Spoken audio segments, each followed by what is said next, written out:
Salut les knacks de France et de Navarre, c'est un plaisir de vous retrouver sur ce magnifique plateau.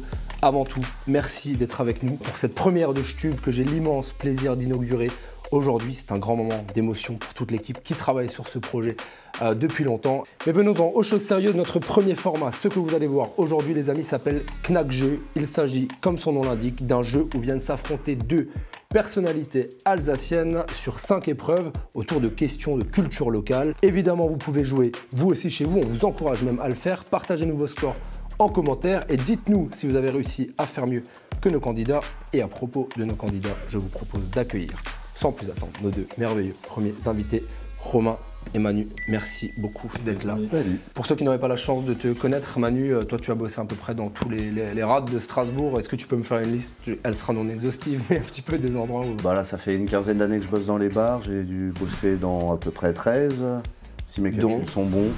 J'ai commencé ma carrière au Molly Malone, j'ai agité du shaker aux aviateurs, vendu de la bière dans les académies, un petit peu de restauration aussi, chez Mémé dans les Orties, au restaurant La Cruche ou en ce moment à la Binge Dans tous les styles, dans tous les types d'établissements. Et en ce moment, tu es à la Binge Tube. À la Binge, chez nos chers amis qui font des tartes flambées.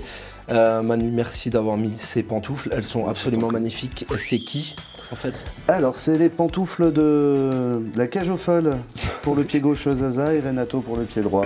Elle nous a dit que c'était comme à la maison. Donc, eh bien, exactement. Et tu fais bien de te sentir à l'aise. Une dernière petite chose, je crois savoir que tu as un tatouage plutôt sympa. Si vous voulez voir ma saucisse, il n'y a pas de souci. C'est hyper chaud de le voir. Voilà. On a ma saucisse. Elle est très belle. Merci beaucoup, Manu. Mais je vous en prie. Et je te souhaite une bonne partie. Merci. Romain, tu es le gérant, entre autres, du Wawa, place Saint-Nicolas-aux-Ondes, depuis quoi, 8 ans? 9 ans bientôt. 9 ans bientôt. Il paraît très sérieux comme ça, mais je sais, je vois ça en fait, ça me fait penser à quelque chose. C'est un jeu de société sur Patrick Sébastien qui me fait penser au fait que tu as fait en mars dernier, au lieu de la Saint-Patrick, la Saint-Patrick Sébastien dans du Wawa. Comment t'es arrivé à cette idée-là?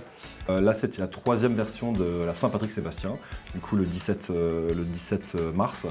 Et j'ai eu l'aide de quelques personnes qui m'ont permis de faire une grande et belle fête, et à tel point que les échos ont résonné jusque dans les oreilles de Patrick.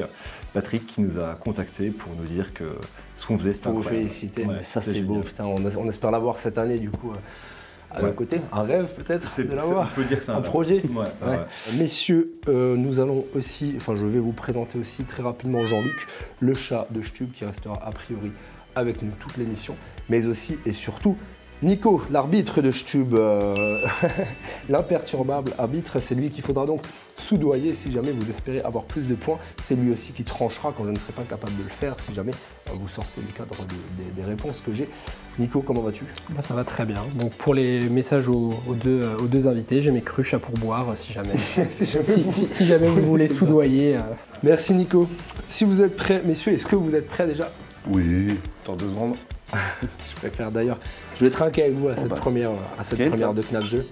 Je vous souhaite bonne chance à tous les deux. Et nous allons attaquer tout de suite avec la première épreuve, mytho ou pas mytho. Dans cette première épreuve qui se nomme mytho ou pas mytho, nos candidats vont devoir à tour de rôle deviner si l'histoire, l'anecdote, le fait que je leur raconte est vrai ou inventé de toutes pièces. Par exemple, Knack Jeu est le meilleur jeu du monde, pas mytho, évidemment. Est-ce que c'est clair pour vous, les gars? Très bien. Merveilleux. Le nombre de points pour cette manche, ça sera 2 points par bonne réponse. Il y a en tout 6 anecdotes. Pour savoir qui prend la main, je vous propose un petit jeu d'agilité. On va pas faire un ping-pong parce que la table est un peu petite. Oui. Et je vais vous demander à mon top départ de faire rebondir la balle sur la raquette. Mais attention, un coup recto, un coup verso, sinon c'est pas marrant. Vous êtes prêts? Oui. C'est parti. Sans me tuer, évidemment. Et c'est une victoire pour Romain qui prend la main sur cette première manche de mytho ou pas mytho. Attention, Romain, en 2018, Poca a fait un article sur le Morphal, qui est l'un des pires kebabs de Strasbourg, Esplanade. Sur les 3 personnes qui l'ont testé, 2 sont tombées malades. Est-ce un mytho? Pas mytho. Pas mytho, et c'est exact. Romain qui commence en grande pompe, tu connais le Morphal? Je connais de réputation, Mais il me semble que j'avais lu l'article et qu'il y avait un beau taux de réussite. Tout d'échec, tout est relatif. Tu connais le Morphal aussi? Oui. Ouais, t'y as mangé? Pour avoir le chewing-gum à la fin du... Le chewing-gum à la fin qui justifie le fait que le kebab s'est réchauffé dans un micro-ondes. Ils sont malins. Question numéro 2, Manu, en Alsace. Un petit producteur fait la seule mozza de bufflonne de France. Alors, mytho, c'est pas la seule mozza de bufflonne de France, mais il est seul en Alsace. Eh bien, moi j'ai une bonne réponse, je n'ai pas un mytho, donc je vais demander de suite une vérification à notre arbitre. Cher arbitre Nicolas, est-ce que notre cher fabricant de mozza de bufflonne à Urvillers est le seul fabricant de mozza en France ou d'Alsace? Et bien après vérification dans mon carnet, effectivement c'est bien le seul d'Alsace, mais pas le seul de France, puisqu'il y en a, après vérification, il y en a notamment dans le Cantal, dans l'Aude ou même à Carcassonne. Magnifique, merci beaucoup, et c'est ça qui est beau dans Knack Joe aussi, c'est qu'on est là pour apprendre des choses, même de la part de nos candidats. Je suis tombé sur un reportage là-dessus il y a 2 jours. Magnifique, Désolé et t'as bien fait de tomber dessus. Très bien, à toi mon cher Romain, elle va te plaire celle-là. En 2004, le chanteur de R&B, Matt Houston, a tenté un procès à Matt Pokora au motif que la confusion entre le nom des 2 artistes était permise. Il a gagné le procès, obligeant notre cher Matt à changer de nom pour s'appeler M. Pokora. Est-ce un mytho ou pas un mytho? Je pense, vu la grandeur des enjeux, c'est vrai, c'est pas un mytho. Et c'est exact, ce n'est pas un mytho, tout à fait. Effectivement, à cette époque où les deux maths étaient diffusés sur les ondes à peu près toutes les 10 minutes, la confusion était possible. Puis plus tard, quand Matt Houston a commencé sa descente vers la gare, ouais, tout à fait, vers l'invisibilité, Matt a pu alors réactiver un petit peu son procès et du coup demander à changer de nom pour s'appeler Matt Pokora à nouveau. Bien joué Romain. Question numéro 4, mon cher Manu. Il existe aujourd'hui encore un rooftop accessible et ouvert sur le toit du Printemps, du bâtiment du Printemps. Étant donné que ça a fermé, j'ai envie de dire mytho. Tout à fait, c'est un mytho. Romain, en 1964, on pouvait encore déguster un mets mijoté à base de ragondin au Kammerzel. En 1964 ? Parce qu'il y avait déjà l'étoile là-bas. L'étoile au Kammerzel? Le Kammerzel était une maison étoilée avant. Ah, je ne savais pas. D'accord. Je pense qu'il y avait l'étoile, donc du ragondin avec une étoile, ça me paraît bizarre, donc je dirais mytho. Effectivement, c'est un mytho. En 1964, je ne sais pas ce qu'on pouvait déguster comme mets au Kammerzel, mais en tout cas pas un mets mijoté à base de ragondin. Et tant mieux. À la rigueur du cygne. À la rigueur du cygne, peut-être. C'est considéré comme la volaille? C'est ça, la volaille alsacienne. Ok, alsacienne. Question numéro 6, Manu. On peut trouver de la pizza à l'ananas à la carte de la pizzeria Le Mito, place de Sterlitz. Mytho ou pas mytho? C'est complètement mytho. Ils sont plutôt puristes de l'Italie et même en dessert, je crois pas qu'ils mettent de l'ananas. Tout à fait, mais tu risques d'être surpris. Alors effectivement, c'est tout à fait vrai, c'est un mytho. Néanmoins, notre arbitre va nous apporter quelques éclaircissements sur une autre pizzeria napolitaine qui propose pourtant de la pizza à l'ananas. Alors effectivement, si on ne peut pas en trouver au mytho, on peut notamment en trouver à l'Oro di Napoli, la pizzeria napolitaine qui est au Neudorf et près de... L'arrêt de tram, près de l'hôpital, tout à fait. Et du coup, effectivement, elle s'appelle la Tropical Habana et on peut en trouver là-bas. D'ailleurs, il propose aussi une pizza à la saucisse et aux frites. Ouais. Je suis étonné qu'il ne l'appelle pas la 5 fruits et légumes par jour. Moi aussi.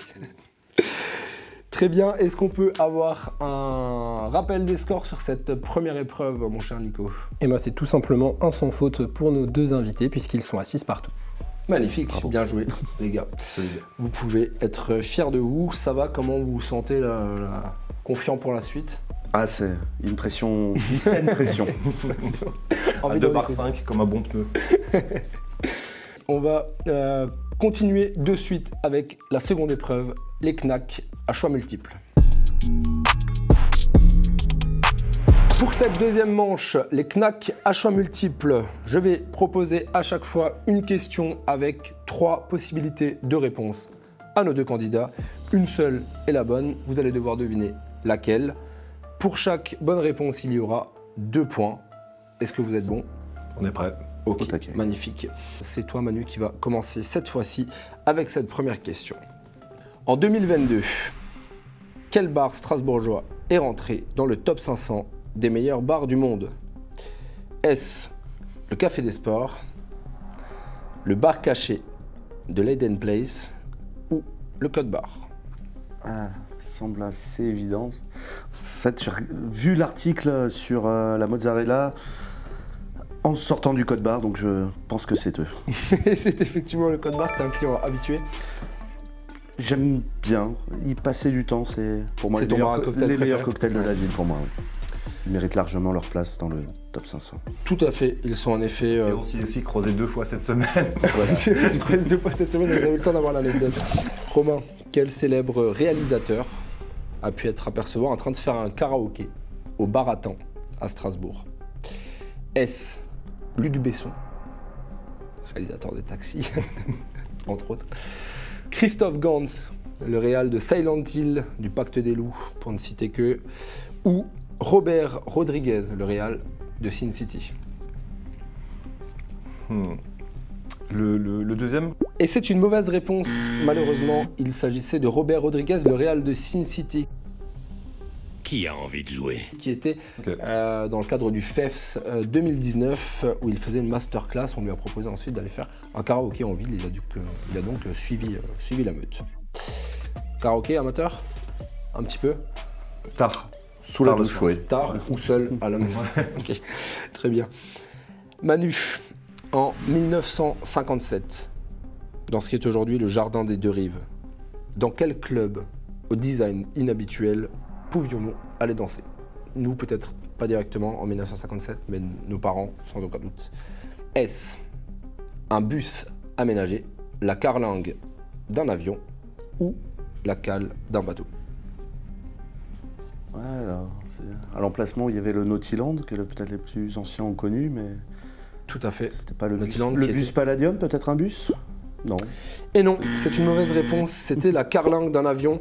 Je vais me tourner vers notre arbitre pour avoir des petits éclaircissements sur cette anecdote. Plutôt cool d'ailleurs, vous pouvez trouver des photos d'archives de ce club.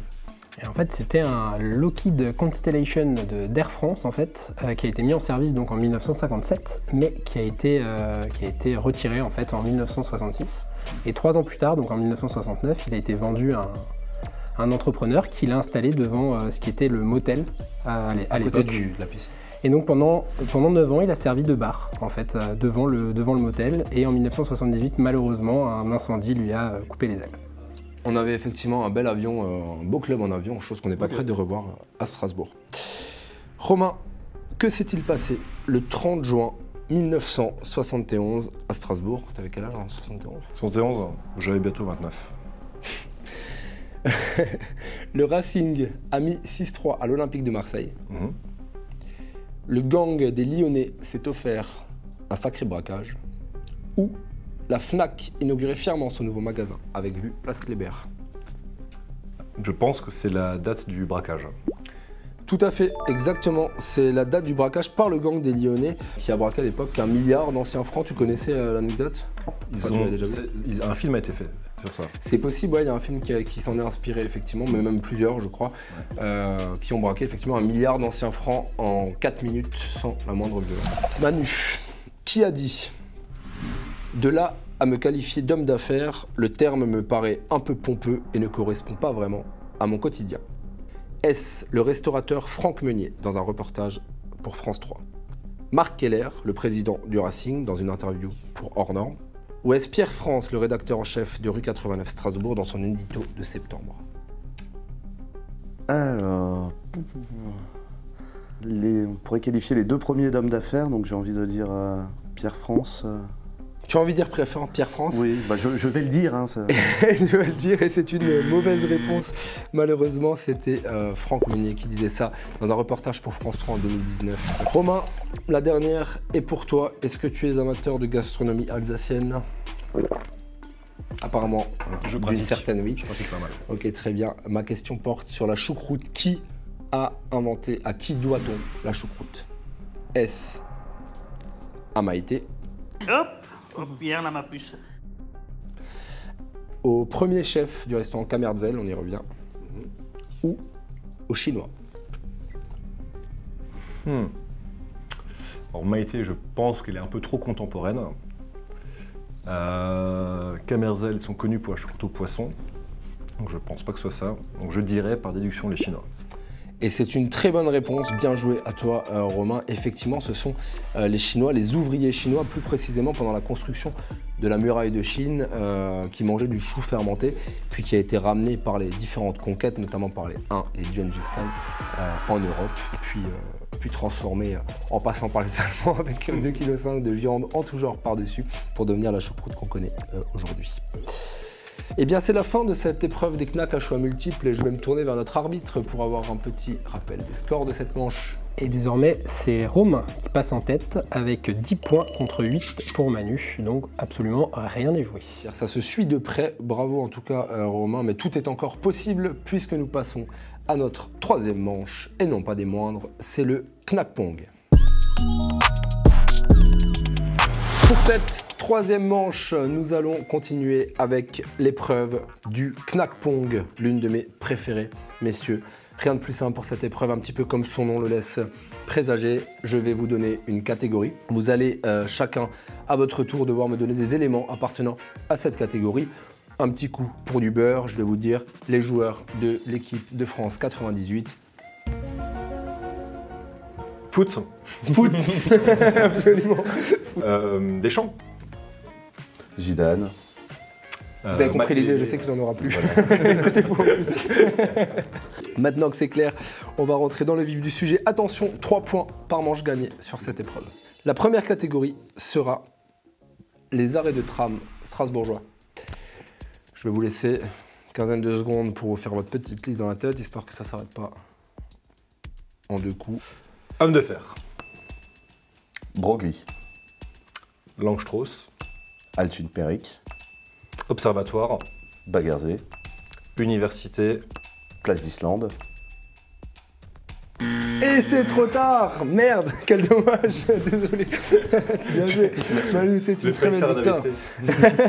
J'ai vu que la veine qui commençait à gonfler sur le tram. Deuxième catégorie, ça part chez toi, mon cher Manu. Les établissements de nuit ouverts jusqu'à 4 h du mat ou au-delà à Strasbourg, ouverts actuellement. Et c'est parti. Le FAT. Les Aviates. Le Code Barre. Le Benise. Le Café des Anges. Le Bar Caché de l'Éden. La Salamandre. Le Moonshiner. Le Blue Moon. La Réserve. Le R. Le Miroir. Non, le Miroir n'est plus ouvert actuellement. Et j'ai précisé ouvert actuellement. Le Miroir est ouvert actuellement? C'est le live, le Miroir. Ouais. Ah oui, c'est le live de Miroir. J'ai bien précisé ouvert actuellement encore. C'est le nom de l'entreprise. Ne passez pas de la faire à l'envers. En tout cas, vous êtes beaucoup plus à l'aise sur cette catégorie. Et que bravo, sur le tram. Manu, que sur le tram, effectivement. Puisqu'à l'heure où ces établissements ferment, il n'y a plus de tram, ou alors peut-être les premiers. On passe à la troisième catégorie.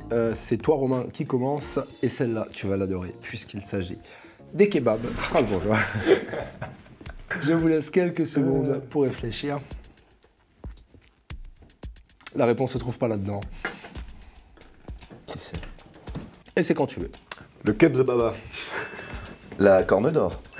Le Morphal. Le Laurier. Le Ankara. Le Volcan. L'Archimède. Non, on va demander une vérification à l'arbitre puisqu'il n'est effectivement pas sur ma liste.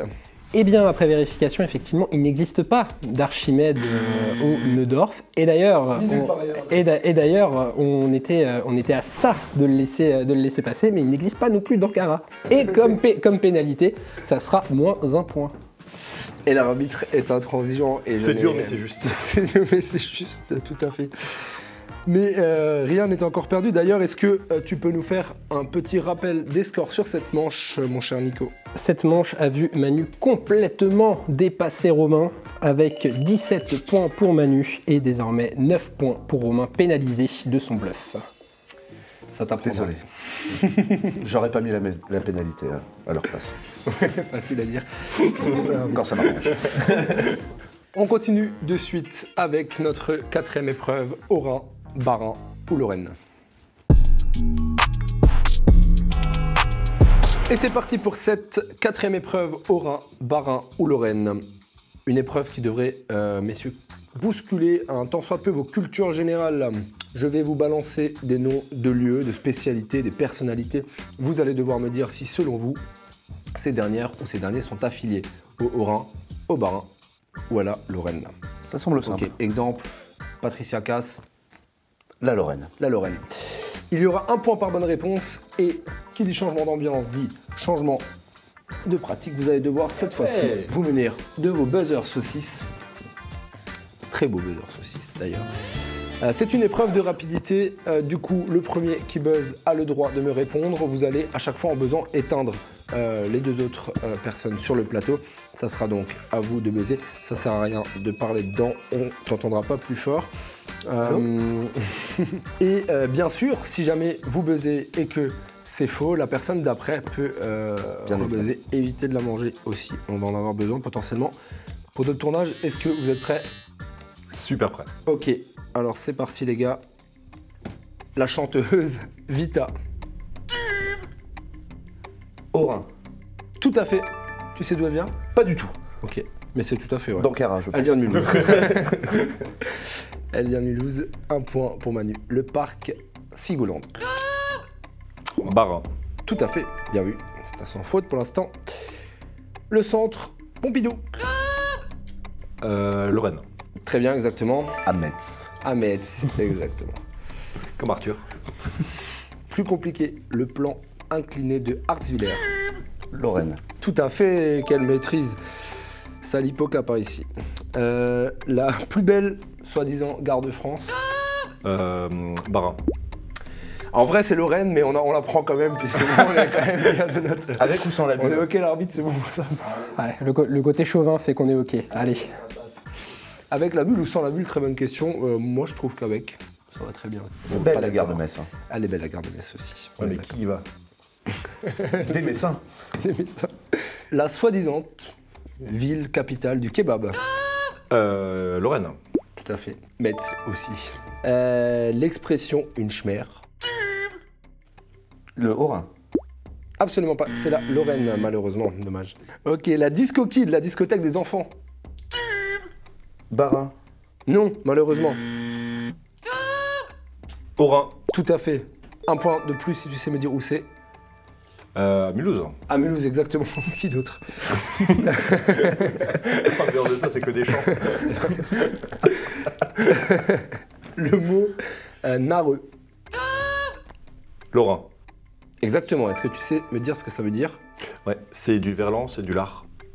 Et non, dommage. Tu passes à côté d'un point en plus. C'est précautionneux, précieux un petit peu, quelqu'un qui refuse, qui a peur. Qu'on utilise aussi dans les Ardennes et dans le nord de la France. J'ai envie de lui donner un point aussi pour compléter complètement, monsieur l'arbitre, un point en plus. Pour Manu, le mot nareux, effectivement, en Lorraine est utilisé pour qualifier sa sensibilité à partager une bouteille qui a touché la bouche de quelqu'un d'autre ou un verre. Un peu précautionneux en termes bactériens. Le club Le Marquis. Bas-Rhin. Exactement. Strasbourg, près de la place de l'Homme de Fer. Tout à fait. Amateur, connaisseur, fréquent. Connaisseur peut-être, bon, amateur je ne sais pas mais... Très bien. Curieux. On n'ira pas plus loin dans les détails. Le club Le Poisson Rouge. Haut-Rhin. Tout à fait. Tu sais où c'est? À Mulhouse. À Colmar. À Colmar. Enfin juste à côté même. Ils en ont fait un à Mulhouse aussi. Oh merde. Pardon. D'ailleurs maintenant il s'appelle le Rotafiche. Rotafiche. Tout à fait. La foire au vin. Haut-Rhin. Exactement. Classique. La foire européenne. Bas-Rhin. Et Romain on fire qui prend son envol. La brasserie Bendorf. Ah c'est moi pardon. Bas-Rhin. Tout à fait. Bendorf. Plus un point pour Manu. Attention, le Buffalo Grill. Haut-Rhin. Il n'y en a plus le dernier du... Ça du passe. Bas-Rhin, Toutes les réponses fermé. passées sur celle-là vu qu'il y en a partout. Non, mais... D'accord, ok, ça marche. je bluffe. Et Marc Keller. Bas-Rhin. Et non, malheureusement, Marc Keller est du Haut-Rhin, c'est le président du Racing Club de Strasbourg, mais est du Haut-Rhin. Bravo à tous les deux. Est-ce qu'on peut avoir un point sur les scores, mon cher Nico? La dernière manche va être décisive puisque Romain a réalisé ce qu'on peut appeler dans le jargon une remontada, puisque même une romantada, puisqu'il est désormais à 19 et Manu est à 23. Donc tout va se jouer sur la dernière manche. La dernière manche, ça passe ou ça knack. Et c'est parti pour cette 5e et dernière épreuve, ça passe ou ça knack. Pour cette épreuve, messieurs, vous pouvez reprendre vos beurres saucisses. Vous allez en avoir besoin. Ce n'est pas une épreuve de rapidité, par contre, c'est une épreuve où une erreur peut vous coûter cher, puisque chaque bonne réponse vous rapportera 3 points, mais chaque mauvaise réponse vous enlèvera 3 points. Le principe du jeu est simple, je vais commencer par décrire un lieu de Strasbourg, ça peut être n'importe quoi, une place, un bar, un parc, peu importe. Vous allez devoir deviner lequel c'est, tant que personne buzz, je continue ma description, je rentre dans les détails de plus en plus. Vous pouvez buzzer autant de fois que vous voulez, même si vous avez une mauvaise réponse, à vous d'être assez intelligent pour ne pas perdre trop de fois 3 points. Parfait. On est bon? Allons-y. Agrippez vos saucisses, c'est parti. Dans ce lieu qui sent les pieds, impeccable, et le parquet.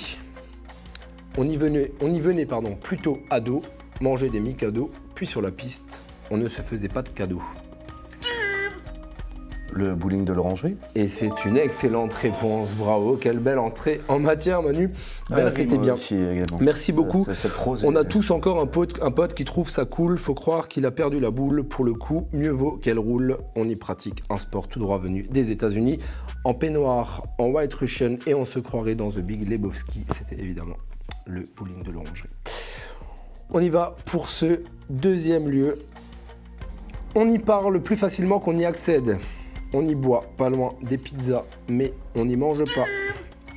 Le bar caché de l'Éden. Exactement, le bar caché de l'Éden, le speakeasy, quel niveau. Dans une ambiance feutrée, on s'y échange des banalités, on y séduit, on y sourit, et pour les petites vessies, on y fait beaucoup pipi. En fond sonore, les schlac schlac schlac de la glace qui frappe contre l'aluminium au rythme d'une ligne de base d'un morceau de jazz. On y claque allègrement son livret B dans des cocktails trop compliqués. C'est évidemment le bar caché de l'Éden. Attention pour la dernière, beaucoup plus facile, il va falloir aller vite. Qui s'y frotte? C'est pique. Ok, je suis envie de te donner un point pour... Ouais, mais c'était pas ça. Qui s'y frotte s'y mouille depuis 1908, bien qu'aujourd'hui, il soit tout neuf. Les bars municipaux. De Strasbourg, et c'est une excellente réponse. Bravo Manu. Merci la C'est Knack. un sans faute sur cette 5e épreuve. Merci la Knack. Messieurs, bravo. Est-ce qu'on peut avoir les points de cette épreuve-là? Alors sur les points de cette épreuve-là, c'est donc un sans faute pour Manu qui a donc 9 points, mais Romain a eu 1 point pour son magnifique Qui s'y frotte s'y pique.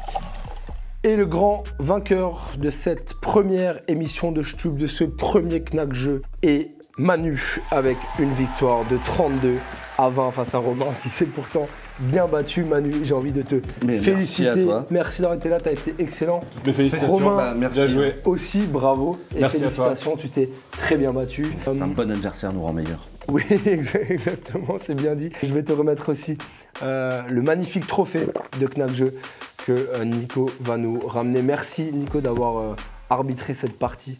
Monsieur l'arbitre, merci. Merci à vous. beaucoup Nico et ces bravo à anecdotes. toi encore. Manu, je te remets fièrement ce premier Merci beaucoup. trophée de Knack Jeu. Ça va, la tension est redescendue, Romain pas trop déçu? Je m'en rendrai vraiment compte ce soir. Je pense aussi, on ira oublier ça dans un bistrot si tu veux, tous les deux ensemble, peut-être même au bistrot de notre cher arbitre. Merci en tout cas d'avoir participé à ce premier Knack Jeu. Merci à vous aussi de nous avoir suivis. On se retrouve très rapidement pour une prochaine émission. J'ai envie de vous quitter sur une citation de quelqu'un que j'apprécie beaucoup qui s'appelle Jean-Claude Van Damme qui disait « Si tu travailles avec un marteau-piqueur pendant un tremblement de terre, désynchronise-toi, sinon tu travailles pour rien. » Merci à tous d'avoir été avec nous et à bientôt.